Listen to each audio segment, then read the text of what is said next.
Assalamualaikum warahmatullahi wabarakatuh. Perkenalkan, nama saya Muhammad Rapli Susanto dengan NIM 13012040052 dari kelas IF4407.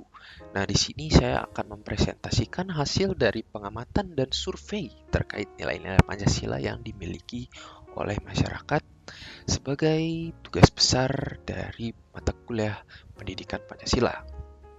Oke, kita langsung lanjut ke dalam materinya, yaitu pertama-tama dari hari-hari kemarin saya sudah membuat formulir yang bukan untuk mengetahui nilai-nilai Pancasila yang sudah dilakukan masyarakat, apakah mereka sudah melakukan sudah menerapkan nilai-nilai Pancasila dalam kehidupan mereka atau belum. Nah, di sini dari formulir saya sudah mendapatkan beberapa responden, lebih tepatnya 16 responden yang berumur 17 sampai 24 tahun, dan mereka mengaku 100% sudah mengaku bahwa pernah menerapkan nilai-nilai Pancasila di kehidupan sehari-hari. Alhamdulillah. Nah, selanjutnya seberapa penting sih penerapan Pancasila dalam kehidupan sehari-hari? Nah, di sini beberapa responden menjawab kurang penting atau netral. Di sini timbullah pertanyaan bahwa sebenarnya seberapa penting sih penerapan Pancasila dalam kehidupan sehari-hari. Nah, di sini saya akan memberikan sedikit materi atau untuk mengingatkan teman-teman bahwa seberapa penting Pancasila itu sih. Nah, yang pertama, Pancasila sebagai dasar negara. Nah, maksudnya itu Pancasila itu selalu menjadi jiwa seluruh aspek dari berbangsa dan bernegara. Seluruh aturan atau perilaku itu mengacu ke Pancasila gitu. Nah, selain itu juga Pancasila itu berperan sebagai ideologi negara, yaitu sebagai cita-cita atau visi negara Indonesia yang pastinya akan menggambarkan identitas negara Indonesia gitu. Nah, maka dari itu kita harus sadar bahwa Pancasila itu mempunyai peran yang sangat penting sebagai acuan perilaku bermasyarakat, berbangsa dan negara. Seperti itu, teman-teman.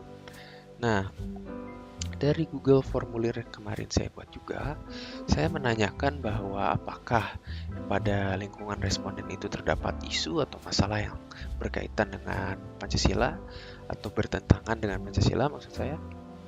Nah, ternyata ada beberapa jawaban, yaitu 3 tipe jawaban itu tidak ada, kebanyakan tidak ada, dari 14 itu tidak ada.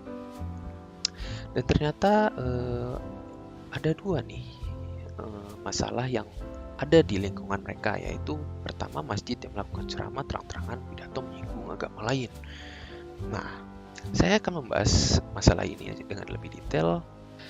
Nah, sebenarnya sesuai nggak sih sesuai nggak sih perilaku ini tuh dengan sila-sila Pancasila? Yang bisa langsung saya jawab, ya tentunya tidak.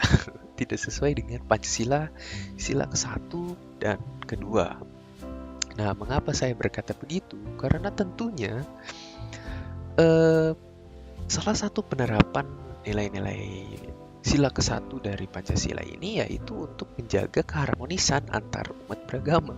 Dan di sini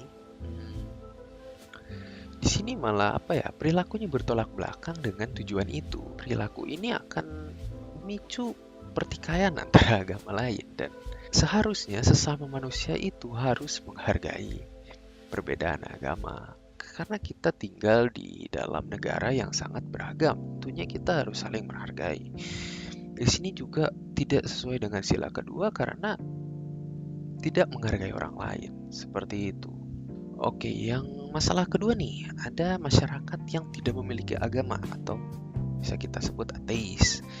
Nah, di sini saya bisa mengatakan bahwa hal ini tidak sesuai dengan Pancasila sila ke-1 karena seorang ateis itu tidak mempercayai keberadaan Tuhan, dan jelas-jelas pada sila ke-1 itu berbunyi ketuhanan yang Maha Esa, seperti itu.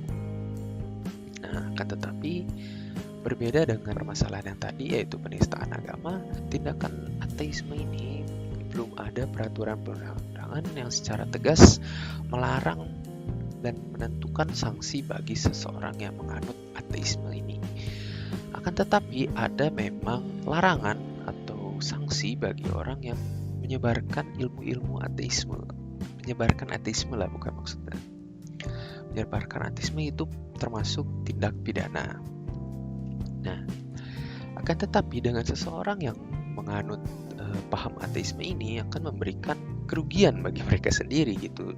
Mereka tidak mendapatkan hak-hak sebagai warga negara. Sebagai contoh, orang-orang yang menganut ajaran ateisme atau paham ateisme itu secara hukum akan kesulitan dalam pengurusan dokumen-dokumen kependudukan seperti kartu tanda penduduk dan kartu keluarga yang mengharuskan mencantumkan nama agama di sana kan, seperti itu. Nah, kan tapi ya pada akhirnya untuk dapat menikmati semua hak untuk hidup dalam negara Indonesia ini sebagai warga negara ya harus mempunyai sebuah agama gitu, harus menganut sebuah agama yang atau kepercayaan yang diakui dia di Indonesia seperti itu. Selesai presentasi dari saya. Mohon maaf bila ada kekurangan. Terima kasih telah memperhatikan. Wassalamualaikum warahmatullahi wabarakatuh.